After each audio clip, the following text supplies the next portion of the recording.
Frederick would repeat this strategy again and again, taking over small states here and there that weren't worth fighting for, at least not hard.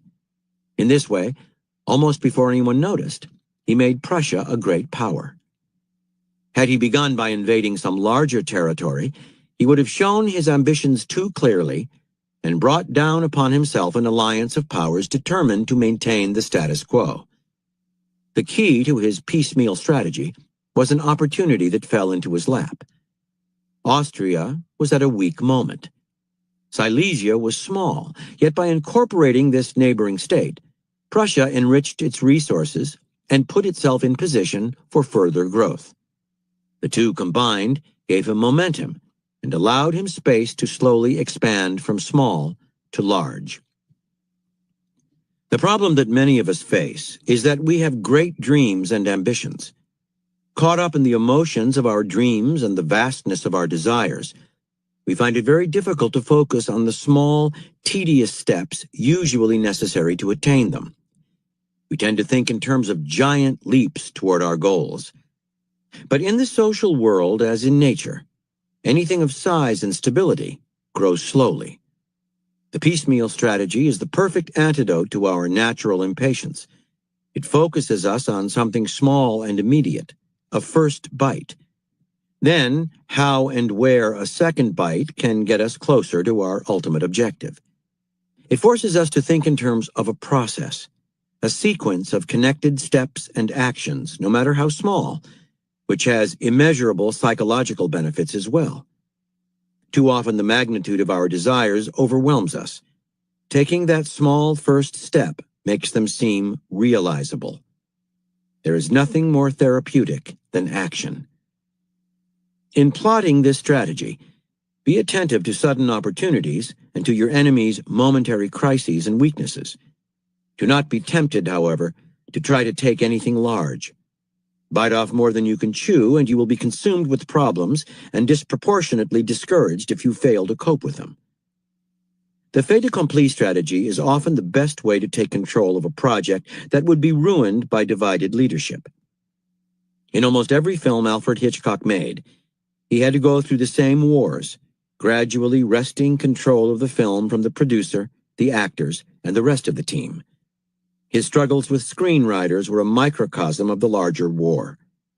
Hitchcock always wanted his vision for a film to be exactly reflected in the script, but too firm a hand on his writer's neck would get him nothing except resentment and mediocre work.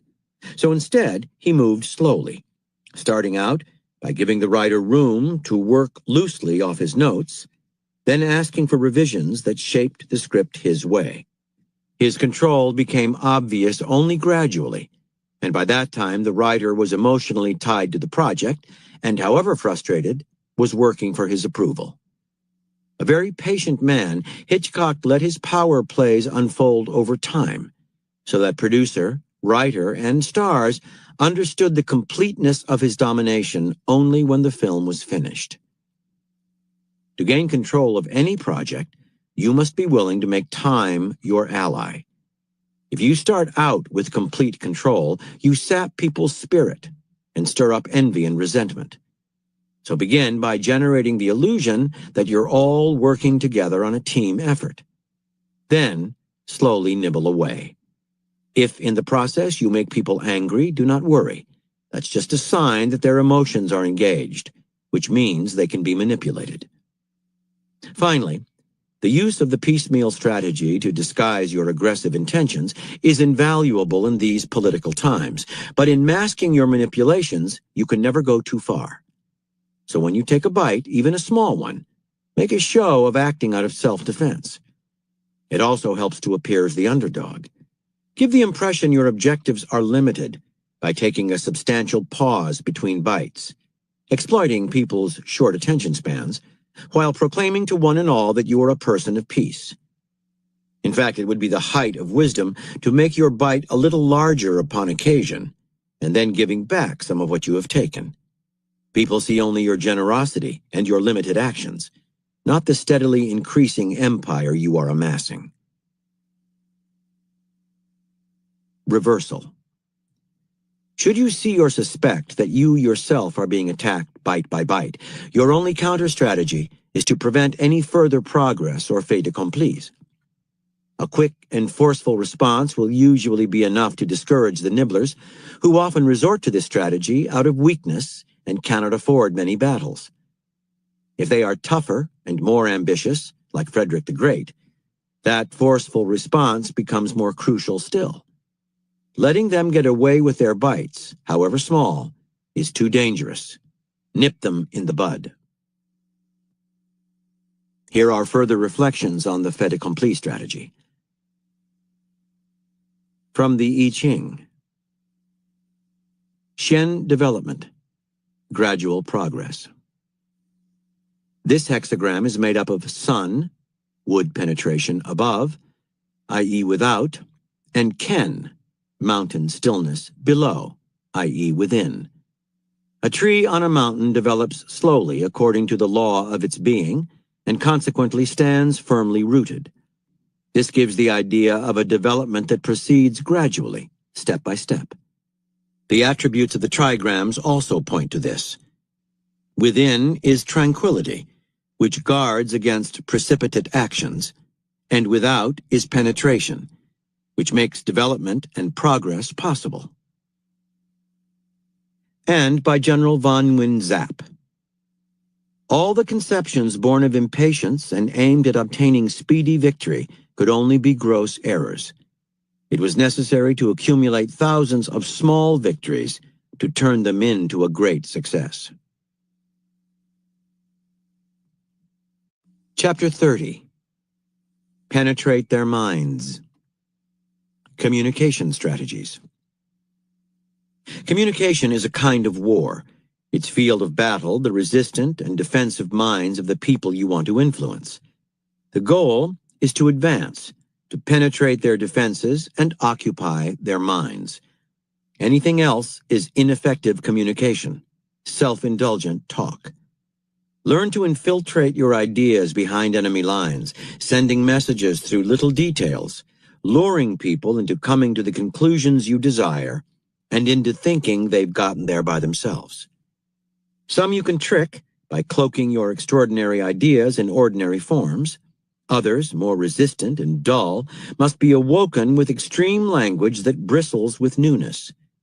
At all cost, avoid language that is static, preachy, and overly personal. Make your words a spark for action, not passive contemplation. Visceral communication. To work with the film director Alfred Hitchcock for the first time was generally a disconcerting experience. He did not like to talk much on the sets of his movies, just the occasional sardonic and witty remark. Was he deliberately secretive or just quiet?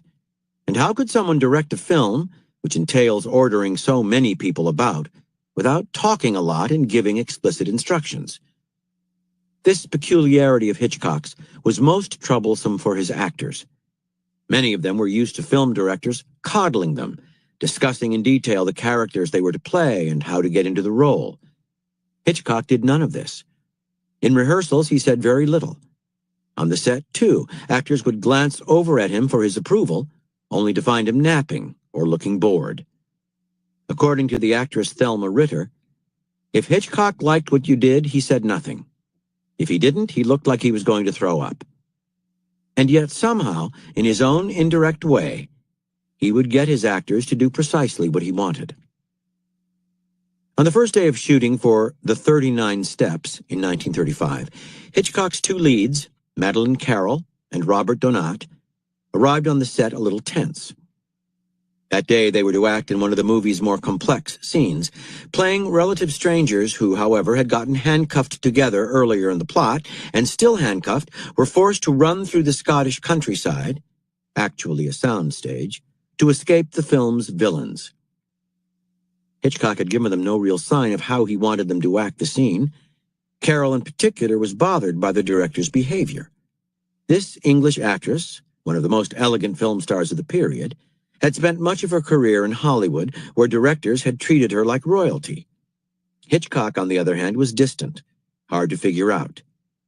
She had decided to play the scene with an air of dignity and reserve, the way she thought a lady would respond to the situation of being handcuffed to a strange man. To get over her nervousness, she chatted warmly with Donat, trying to put both him and herself in a collaborative mood. When Hitchcock arrived on set, he explained the scene to the two actors, snapped a pair of handcuffs on them, and proceeded to lead them through the set, across a dummy bridge and among other props. Then, in the middle of this demonstration, he was suddenly called away to attend to a technical matter. He would return soon. They should take a break. He felt in his pockets for the key to the handcuffs, but no, he must have mislaid it, and off he hurried, ostensibly to find the key. Hours went by. Donat and Carol became increasingly frustrated and embarrassed. Suddenly they had no control, a most unusual feeling for two stars on set. While even the humblest crew members were free to go about their business, the two stars were shackled together. Their forced intimacy and discomfort made their earlier banter impossible. They could not even go to the bathroom. It was humiliating. Hitchcock returned in the afternoon. He had found the key. Shooting began. But as the actors went to work, it was hard for them to get over the experience of that day. The movie star's usual cool unflappability was gone. Carol had forgotten all her ideas about how to play the scene, and yet, despite her and Donat's anger, the scene seemed to flow with unexpected naturalness. Now they knew what it was like to be tied together. They had felt the awkwardness, so there was no need to act it. It came from within. 4 years later, Hitchcock made Rebecca.